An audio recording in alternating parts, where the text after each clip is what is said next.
Hi, I'm Dr. Ed Weisbart, and I'm here to talk to you today about how we can improve healthcare in the United States, make sure every American in our country has good access to healthcare without financial barriers, that our system is the same or better than it is today, preserve the private delivery of healthcare, and do all those things while actually reducing what we spend on healthcare.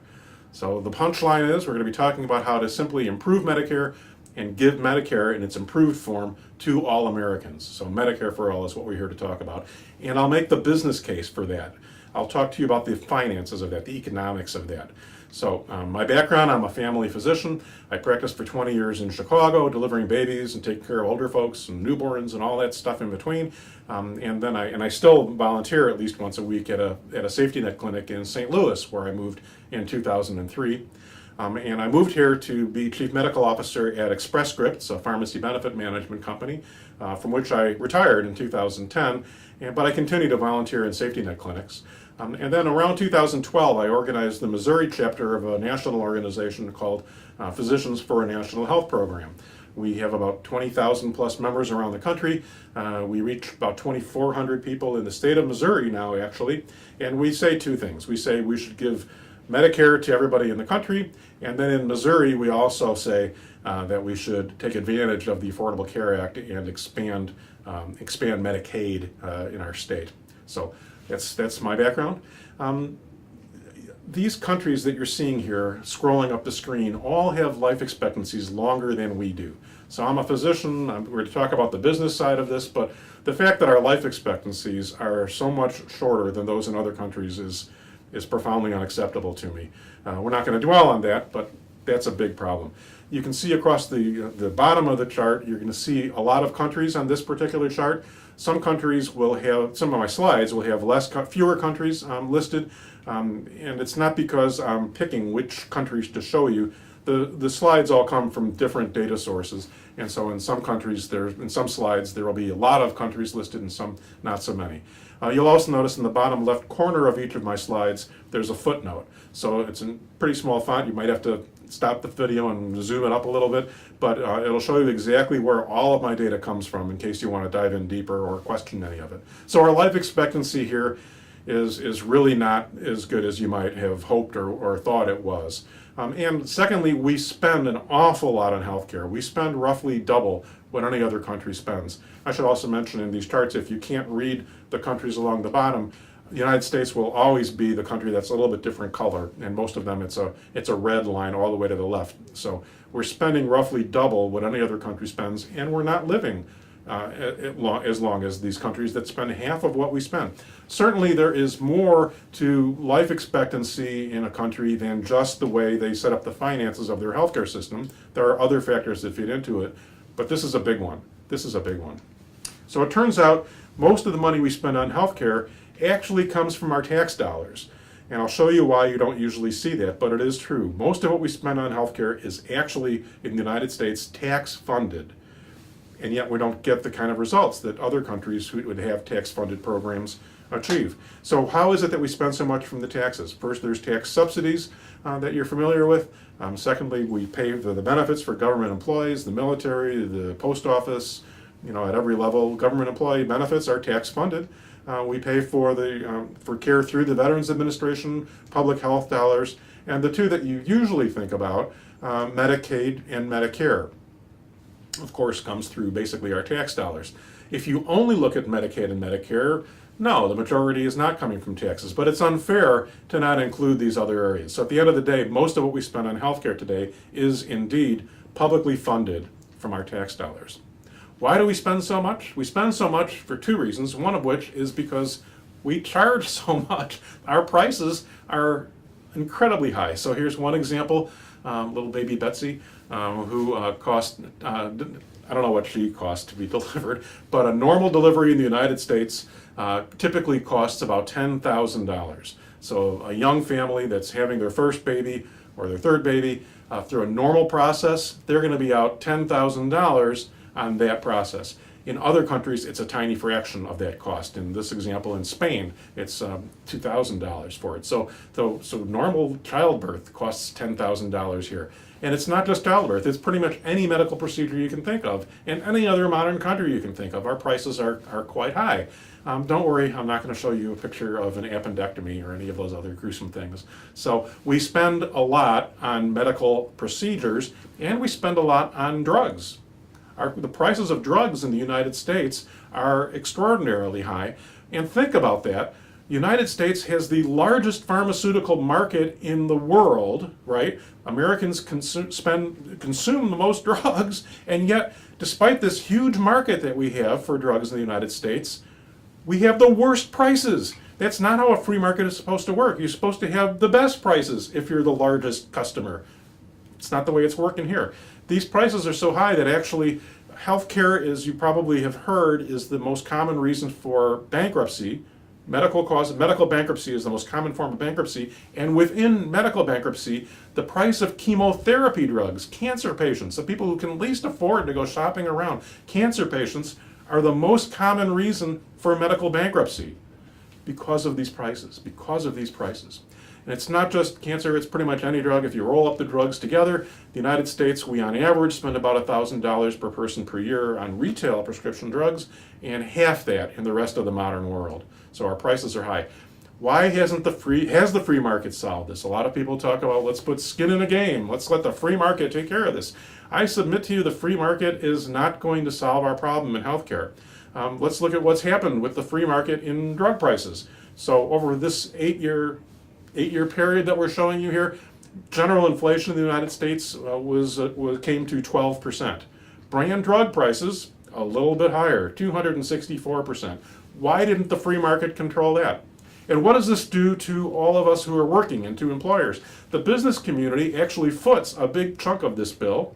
So look at how the amount of money that businesses in the United States are spending on healthcare is going up. What does that do? What it means is that when it comes time to negotiate wages and salaries, there's less money on the table. Some companies have as much as $4 an hour increase year over year just on their benefits they pay for their employees. $4 an hour more that they're paying for their employees' health insurance benefits, and so they can't stay in business and sell a product and still give you a meaningful raise when they're having to pay $4 more an hour for the cost of healthcare year over year. So this problem is one of the major contributors to why American wages are not going up as we wish they would.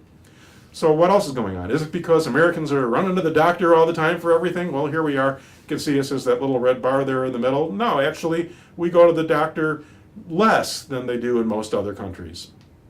Is it because we just have doctors everywhere hanging around? No, we actually have fewer doctors per person than most other countries do. But we lead the world at this. And look at the growth in that. It takes a lot of people to actually keep us from going to the doctor, and that's the primary function that insurance companies have for us today.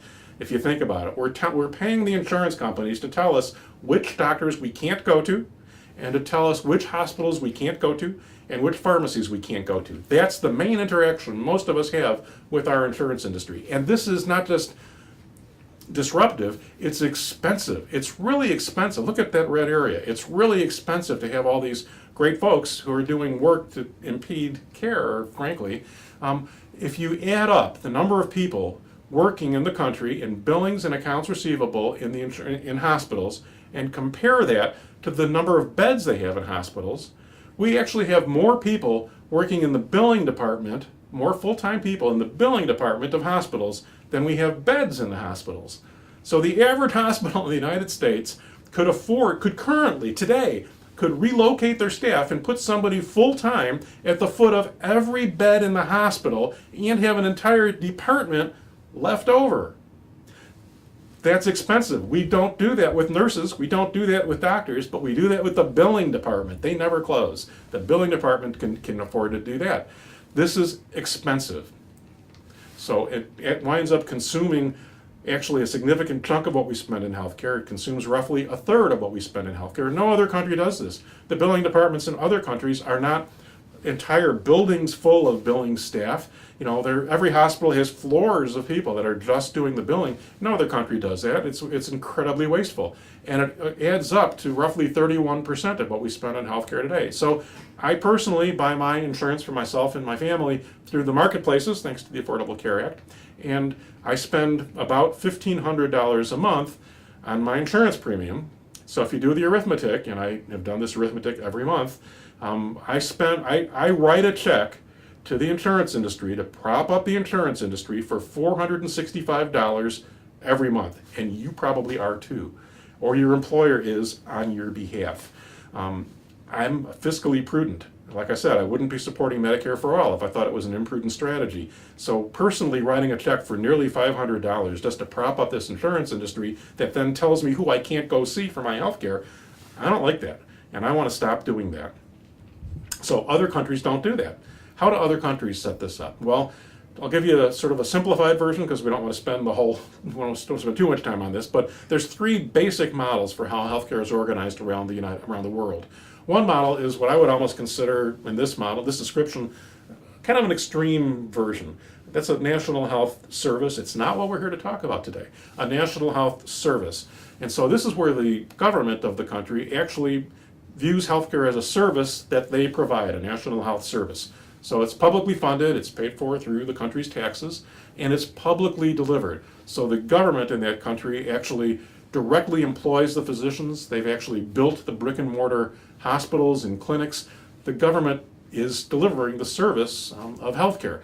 That is the definition of socialism, right? Socialism, as you probably recall, is defined as the government owning the means of production. So this is socialized medicine. It is not what we're here to talk about, but this is the model of socialized medicine. That's exactly what they do in Great Britain. That's exactly what we do through the Veterans Administration, and it is not what we're here to talk about today. It actually works pretty well in many settings. I don't think that would ever resonate in the United States, and I personally am not an advocate for that being the solution. And that is, like I said, not what we're here to talking about. So that's one almost extreme model, as models go, a national health service, which is actually literally socialized medicine. The other extreme version is what you could call, what I call, Wild Wild West health insurance. We are the only country that does this. I'll explain how it's organized in the United States, but it's crazy. We have thousands of groups and organizations that are involved in paying for healthcare. It's called a multi-payer model. It's got this incredibly complicated system with huge gaps, which you're probably familiar with, and it's incredibly expensive. We are the only country in the world that has chosen this model. So I think it's fair to say that's also an extreme way of setting up a healthcare finance structure. And I'm saying all this because there is, in my mind, a very conservative solution that addresses these concerns. So, and that's just a national health insurance, just the insurance. It's not a service, it's just the insurance. So this is only dealing with the finance side of how healthcare is organized in the country. And for sure, we have things we need to improve about the delivery side as well. This doesn't directly address that. This is just dealing with the finance side. So what this proposes is public funding, meaning your tax dollars go into this through the progressive income tax like they do today for other things that we pay for, but the delivery remains private. So physicians can remain organized in the way they want, in a small group, in solo practice, in a big group, work for a hospital, work for whatever organization they want to, whatever way they want. Private delivery. This does not change the way healthcare is delivered directly, although it would have implications, but it doesn't directly change that. So that, if you think about it, is exactly what Medicare does today, right? Physicians in all those settings I just described, most of them accept Medicare. So Medicare today supports this public funding with private delivery. That's actually also exactly how it's organized in Canada. Canada, as I understand it, actually invented the word Medicare, and President Lyndon Johnson said, hey, that's a good word, and he took it for us too. So Medicare in Canada and here is set up in exactly this way. It's a national health insurance. It's got nothing to do with socialized medicine, just the insurance side. Turns out there's a bill in Congress sponsored by Representative John Conyers from Michigan, starting as of 2003, and it's current, called HR 676. It's the Improved and Expanded Medicare for All Act, and you should go home tonight and read this. Google it. Just put in HR 676 in your search engine, and the bill will come up. And it's short. It's 30 pages, double-spaced, big font, simple language. It's pretty easy to read. It'll probably take you 1 or 2 hours, and you will then have strategic answers to all of the questions that I hope this is stirring up in your head. So it's not got all the detail you might want at this point. It will, but it will give you an overview of how to set it up. And it says just basically 2 things. It says improve Medicare and expand Medicare. So improve Medicare. Medicare is really good, but it's imperfect.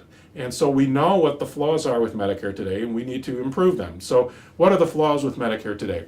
First, there are gaps in the benefit design for Medicare. So for example, if you're diabetic and you have Medicare, I can send you today to spend as long as you need with an endocrinologist for your diabetes, or with a cardiologist, or with an ophthalmologist. You can get your cataracts fixed. I can send you for those kinds of things. But if you're diabetic, I can't get you an hour with a nutritionist to actually do the fundamental things you need done with your diabetes. So I think that just wasn't thought through in 1965. So there are gaps like that with Medicare. There are some gaps in the benefit design. We got to fix those. That's part of improving. Also, Medicare today has financial barriers. If you're familiar with Medicare, you know that there are significant copays and deductibles and things. There are issues with Medicare. Those need to go away because these financial barriers actually impede people's access to healthcare. So improve it. Get rid of the barriers and expand the benefit design. Most seniors today who have Medicare and can afford to purchase privately a supplement or a wrap to their Medicare policy to fix those problems. So it deals with the copays and deductibles. Sometimes it changes the benefit design in a favorable way. So we know what is needed to be done to improve Medicare, so we do those things. And if you did them, then seniors would no longer need to go shopping and figuring out which supplement is the right one for them, because that would be part of what's in the core offering that we all need. That's what we mean when we say improved Medicare. And then expand it to everybody, all Americans. Expand it to me, to you, to the mayor, to your school teachers, to the kids everybody. Expand it to everybody, to the president, everybody. Everybody is in the program. There are 2 very important things that happen. 2 very important things. The first thing is that we're all in the same program. So if a politician decides that they want to do something that's damaging to this program, they're not just hurting some group over there that they can ignore, they're hurting their own family. They're hurting their own family. So if we're all in it, they're going to find it much more difficult to do anything destructive or harmful to Medicare. So number 1, it protects it. The best way to protect Medicare is to expand it to everybody. The second reason that this is so important is because that's the only way to really greatly reduce the cost. I explained to you some of the huge economic burdens we have in administering health insurance, and we're going to show you a little more data about that. The only way you really address that is if you can streamline it. If you just expanded Medicare a bit, say you said 60-year-olds can have Medicare today, and then in a few years, 55-year-olds. If you did that, you would absorb the cost of taking care of all those folks, but you wouldn't get the savings that are so incredibly important. So you could do that, but having us all in the same program is phenomenally more efficient and more affordable. And if you did that, then we could stop having these ridiculous fights where, oh, your state expanded Medicaid, well, I want that too. Oh, you want to take care of those folks, well, I don't think we need to. We're pitted against each other and having these off-topic fights instead of figuring out how to get everybody the health care that they need. So it's hugely important to expand it to everybody. So you heard me saying Medicare for all. You've heard other folks talk about single payer, and then you may have heard people say national health insurance or a national health program. And I'll bet you at times when you're honest, kind of scratch your head and go, okay, I don't know what the differences are. Are they talking about the same thing? So let me explain that to you. If you find it hard to understand the difference amongst these things, that's because there's no difference amongst these things. They emphasize different sides of it, but they're essentially the same things. Let's walk through this. Here you see a picture of people, all right, all of us. And on the other side, you see all the stuff we want out of healthcare. We want doctors, we want hospitals, we want pharmacies, and then a million other things. So there's that. In between us and the stuff we want, of course, is the money, right? So how is the money managed today in the United States? It's managed through a lot of ways. So there's the United States government, right? They pay for the healthcare benefits of the military and the post office and all of the employees at every level in the government. It's paid for in states. It's paid for by labor, working hard and earning their benefits. It's paid for by universities and schools, other businesses, and of course this myriad wealth of insurance companies. And I use that phrase, wealth of insurance companies, with no irony intended. So we have this multi-payer system today, where we have all of these, literally thousands of groups responsible for paying for a part of the healthcare dollar. This is incredibly expensive. This is incredibly redundant. There are people all over the country doing the exact same thing and mainly looking at ways to keep us from going to doctors. That's crazy. So there is a simpler way, right? Get rid of, frankly, all of that and just have one payer where we pay our taxes and then a quasi-governmental agency distributes that money to the places that we need it to go. And there's a lot more detail about this built into the bill, HR 676, that you're going to go home and read tonight. So there's a lot more information in there about it, but basically it's really simplified. So you could call it single payer because it's one payer. Now you know what a payer is. It's all those people that are involved, all those groups that are involved in paying. So you could call this solution a single payer model, or you could call this national health insurance because it is indeed insurance for everybody in the country.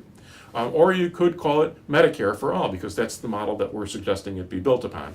Start with Medicare and expand that and improve it to all. So these words, single payer, improved and expanded Medicare for all, and national health insurance, these are all synonyms essentially, emphasizing different parts of it, but they're really synonyms. So it turns out, and one of the most common questions people have, and that's actually getting profoundly misrepresented in the media these days, is people are worried whether or not we can afford to do this. People think, well, I've got my insurance, why should I disrupt that by letting all these other folks get into it? Won't that cost more money? Won't that be, I like your idea, Doc, but it's, the national debt, we can't afford to spend that kind of money. And I would actually agree with them if that were the case. If it would turn out that this was an expensive way to do it, I would be a little less enthusiastic about this because I happen to consider myself fiscally prudent. So let's look at this. It turns out that there's actually 25 studies, and you can see the reference at the bottom of the screen. There are literally 25 independent studies, both at the state and federal level, that demonstrate that, of course, there would be new costs, but the savings at least break even, and in most studies, the savings are bigger than the new costs would be. So I'm going to walk you through a high level of one of these, but there are literally 25. And then I'll tell you about the one or two that actually disagree with that. We'll talk about that momentarily. So let's look at this one particular study. This was published by Professor Gerald Friedman. He's, at the time, I think he was the chair of economics at the University of Massachusetts in Amherst. And this is one study. There, like I said, there are dozens of other studies. And in his study, in this one, he said that, of course, there's new costs, but there are also new savings, and that the new savings, the green box, is bigger than the red box. Let's populate this a little bit. So what are the new costs? There would be more paid for Medicaid. The current patients who have Medicaid, we don't pay very much for them. I don't know how it is in your state, but in my state, if I see one person who has Medicaid and I take care of them, I'll get about $30 for that visit. If I see another patient and they have Medicare, I'll get about $100 for that visit. And if I see a third patient and they have private, let's say Blue Cross insurance, I'd get maybe $130 for that visit. 30, 100, or 130 for the same exact work.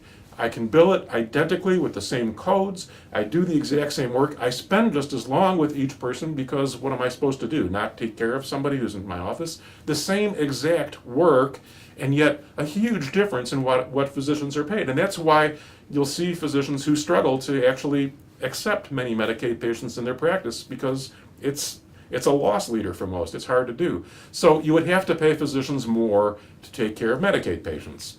How much more? According to Professor Friedman, about $74 billion more a year. That sounds like a lot of money until you look at the savings, which we'll get to. So there is more money that we'd have to spend on that. Similarly, uninsured patients. We don't want anyone to be uninsured. We want everyone to have good, robust health insurance. So there would be a cost to that. And finally, all of these folks, even people who have private insurance or Medicare or whatever today, all of us will probably start doing a little bit more of some things. For example, the bill we're proposing covers dentistry. People want to see dentists more than they want to see physicians. Dentistry is incredibly important. It has implications for the rest of your health and all these other things. Home health would probably increase. So yeah, people would be getting more health care. maybe that's not such a bad thing when you look at our life expectancy problems that I showed you at the beginning of this. So there's new costs. It's really important to bear in mind that there will be new savings. And I'm emphasizing that, and I'm going to show you some of that in a minute. And it's so important because a lot of reports in the media, Wall Street Journal, the USA Today, just over the last few months even, we've seen analysis after analysis where they stop at this point and they only talk about the new costs. They only talk about the new costs. And that's just, we can disagree about the facts, we can about the strategy or about philosophy, but we cannot disagree about facts. And anybody who's showing you an economic analysis that only looks at the new costs is being disingenuous. So let's look at the new savings. What are these new savings? Well, first, it would be less expensive for the government to administer one program instead of the, dozens that they administer today. So there would be some savings there. Notice how small that line is, because as it turns out, and I'll show you in a few minutes, government-run programs like Medicare specifically are incredibly efficiently operated. So I'll show you that and we'll explain why. But there would be savings one program instead of all the programs that we have today. That's a very small piece. We'd also save a lot of money on the health insurance administration, right? These folks are doing hard work and important work, but it's not really work that you need to do under the better organizational structure. So there's that. And then thirdly, I guess, physicians, as you know, spend $80,000 to $90,000 a year on office staff who do really nothing but manage the insurance process. They help you find the place that's in network for your MRI. They manage billings and all of these things. So that most of the expense of that would disappear, which would mean that actually you could adjust doctors' fee schedules down a notch because we wouldn't have that expense. That's how you recoup the savings. But trust me, physicians come out well under this model. And then the last piece, of course, is the negotiating of drugs and devices. So Medicare Part D, passed in 2006, I believe, created the possibility for a drug benefit for seniors on Medicare, and there's a lot of good to that. There's a lot of seniors who have access to prescription drugs that they couldn't afford previously. It's an imperfect solution, but it's a good thing. But built into the legislation, most of you may realize, but some of you may not, built into the legislation was a clause that said that the federal government, despite running Medicare, cannot negotiate the prices of drugs for people in Medicare. Well, that's got to change. That's got to change. So there would be savings from negotiating the prices of drugs and devices. This particular item is one of the items that isn't even included in some of the politically based analyses that you've seen in the media. So that's the easiest one to check. When you're looking at an analysis of the costs and savings of a Medicare for All program, somebody shows you numbers, make sure that these things on the right-hand side of the screen, in particular the savings from drugs and devices and such, are included in the analysis. Again, we can disagree about philosophy and strategy, but let's not disagree about the facts. And there are literally 25 studies that come to similar conclusions.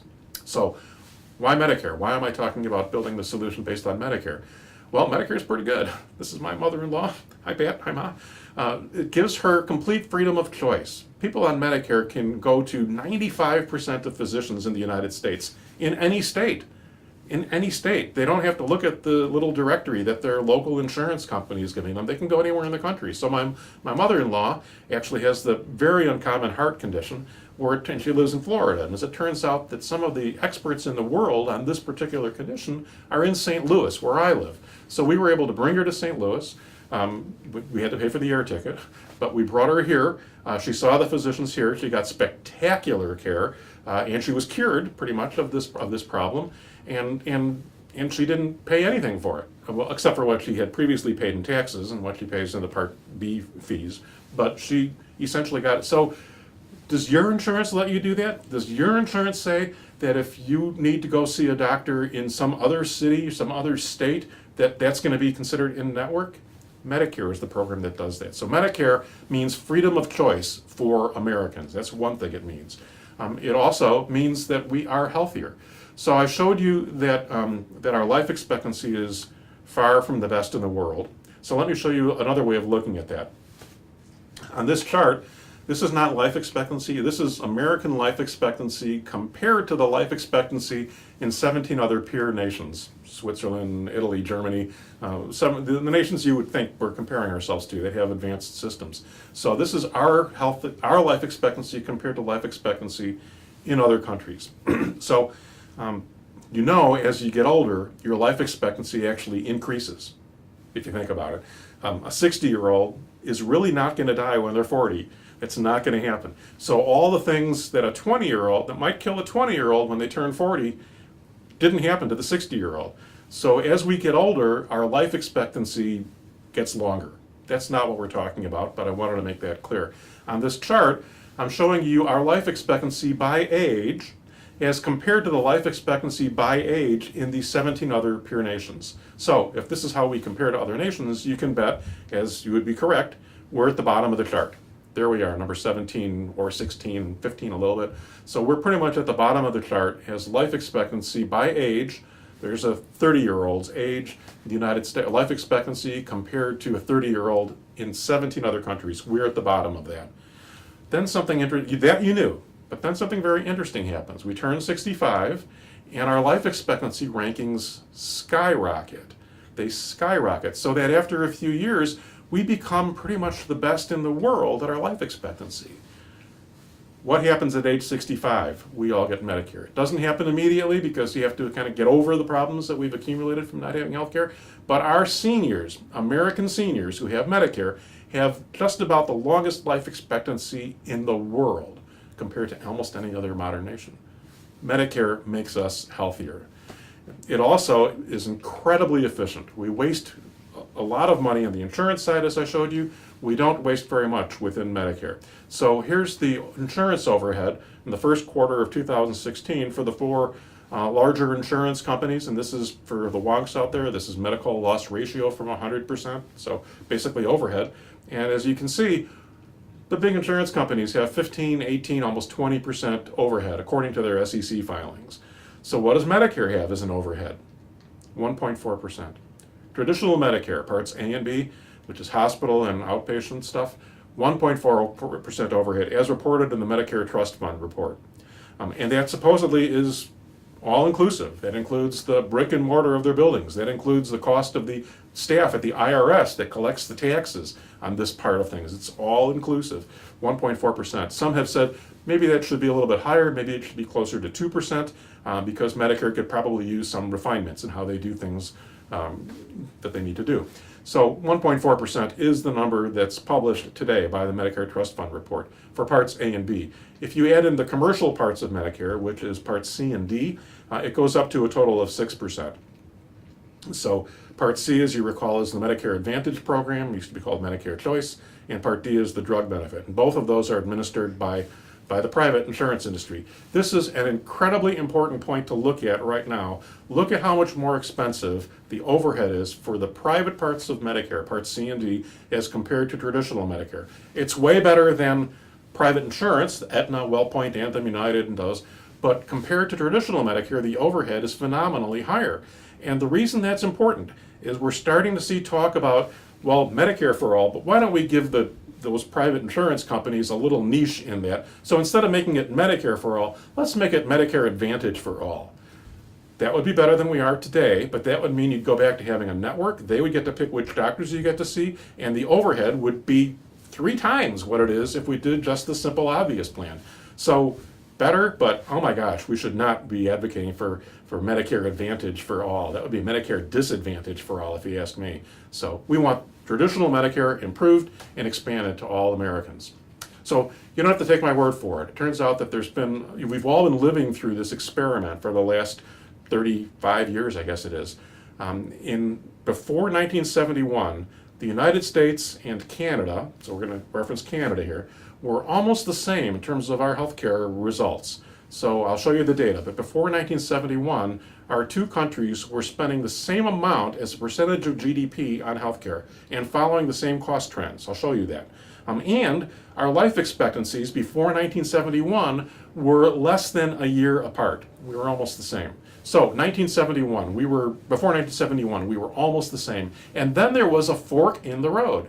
In 1971, President Richard Nixon signed into law the HMO Act, creating the managed care industry within the United States, ostensibly to reduce the cost of health care. We'll show you whether or not that worked in a moment. So we went down the road of managed care in 1971. At just about the same point, Canada fully implemented in virtually all their provinces their national health insurance program, everywhere. So we went managed care, and they went essentially Medicare for all. So we have data. How did this turn out? Well, let's look at this. So healthcare costs in the United States since 1960 have been on this relentless curve, which I bet you've seen. We're now getting close to 20% of our GDP being spent entirely on healthcare.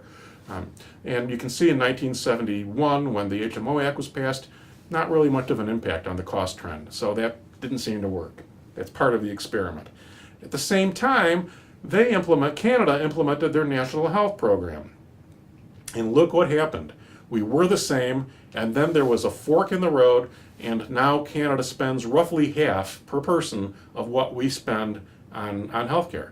We were the same, we went to managed care, they went to Medicare for all, and now we are quite different in what we spend. And how about unmet healthcare needs? How well does the system work on meeting people's needs? So today, 14% of Americans in this study would say that of 18 to 64-year-old Americans would say that they have unmet healthcare needs compared to a significantly lower number of Canadians. What are these unmet healthcare needs? In the United States, there's a percentage of us who say that they have unmet needs because of a waiting list or a service that's just frankly unavailable in their community. Most of us who have an unmet healthcare need in the United States today have it because of the cost of healthcare, and then there's a smattering of other reasons.